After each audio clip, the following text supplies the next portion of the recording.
फतेहपुर सीकरी भारत के उत्तर प्रदेश राज्य में स्थित एक ऐतिहासिक नगर है जिसे महान मुगल सम्राट अकबर ने अपने शासनकाल के दौरान बसाया था। इसे अकबर के ख्वाबों की नगरी कहा जाता है क्योंकि अकबर ने इसे अपनी इच्छाओं और सपनों के आधार पर एक आदर्श राजधानी के रूप में स्थापित किया।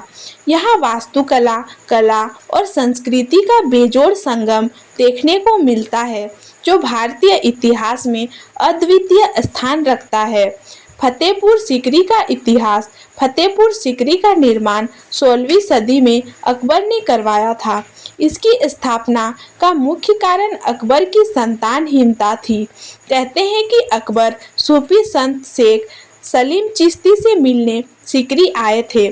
संत ने उन्हें आशीर्वाद दिया कि उनकी संतान होगी। इस आशीर्वाद के बाद अकबर को पुत्र की प्राप्ति हुई जिसे उन्होंने सलीम नाम दिया, जो बाद में जहांगीर के नाम से प्रसिद्ध हुए। इसके बाद अकबर ने अपनी राजधानी आगरा से हटाकर सीकरी में बसाने का निर्णय लिया और इसे फतेहपुर सीकरी का नाम दिया, जिसका अर्थ है विजय का नगर। वास्तुकला और संरचना। फतेहपुर सीकरी की वास्तुकला मुगल शैली का अद्भुत उदाहरण है जिसमें फारसी, भारतीय और इस्लामी शैली का मिश्रण दिखाई देता है। यहाँ के भवनों का निर्माण लाल बलुआ पत्थरों से किया गया है जो इस नगर को खास और अनोखा बनाते हैं। फतेहपुर सीकरी में कई महत्वपूर्ण इमारतें हैं, जैसे बुलंद दरवाजा जो दुनिया के सबसे ऊंचे द्वारों में से एक है, दीवान ए खास जो खास लोगों के लिए बैठक स्थल था, और जोधा बाई का महल जो अकबर की रानी का निवास स्थान था। बुलंद दरवाजा फतेहपुर सीकरी की सबसे प्रमुख और आकर्षक इमारतों में से एक है। यह दरवाजा अकबर की विजय का प्रतीक है जिसे गुजरात विजय के बाद बनवाया गया था। इसकी ऊंचाई लगभग 54 मीटर है जो इसे भारत का सबसे ऊंचा द्वार बनाता है। बुलंद दरवाजे पर कुरान की आयतें अंकित हैं जो इसे एक धार्मिक और सांस्कृतिक महत्व प्रदान करती हैं।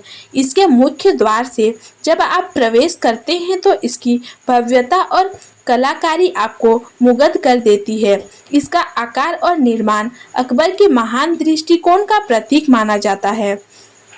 फतेहपुर सीकरी में कई और ऐतिहासिक इमारतें हैं। नंबर 1, दीवान ए आम। यहाँ पर अकबर आम जनता से मिलता था और उनकी समस्याओं का समाधान करता था। नंबर 2, दीवान ए खास। यहाँ अकबर अपने खास दरबारियों से गोपनीय चर्चाएं करते थे।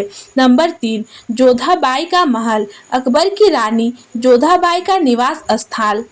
यह महल राजपूत शैली में बना हुआ है जो अकबर की धार्मिक सहिष्णुता का प्रतीक है। नंबर 4, पंचमहल। यह 5 मंजिला इमारत है जिसका निर्माण मनोरंजन के लिए किया गया था। नंबर 5, शेख सलीम चिश्ती की दरगाह। इस दरगाह में सूफी संत शेख सलीम चिश्ती की कब्र स्थान स्थित है। यहाँ देश विदेश से लोग आते हैं और मन्नतें मांगते हैं। फतेहपुर सीकरी का ऐतिहासिक और सांस्कृतिक महत्व बहुत अधिक है। यह नगर उस समय के मुगल शासकों की शक्ति, सोच और कला के स्तर को दर्शाता है। फतेहपुर सीकरी अकबर के बहुसांस्कृतिक दृष्टिकोण का भी प्रतीक है, जहां विभिन्न धर्मों और संस्कृतियों का स्वागत किया गया और उनको सम्मिलित किया गया।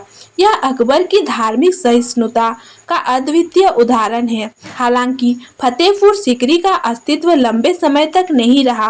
पानी की कमी के कारण अकबर को इसे छोड़कर वापस आगरा लौटना पड़ा, परंतु इसके बावजूद फतेहपुर सीकरी आज भी भारतीय इतिहास में महत्वपूर्ण स्थान रखता है और पर्यटकों के आकर्षण का केंद्र बना हुआ है।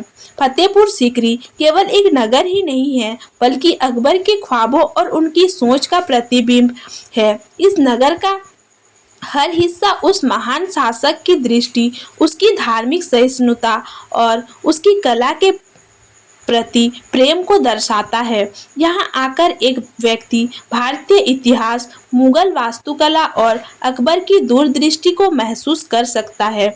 यह स्थल आज भी अपने भव्य स्थापत्य और ऐतिहासिक महत्व के कारण विश्व धरोहर स्थल के रूप में प्रतिष्ठित है और दुनिया भर से लोग इसे देखने आते हैं।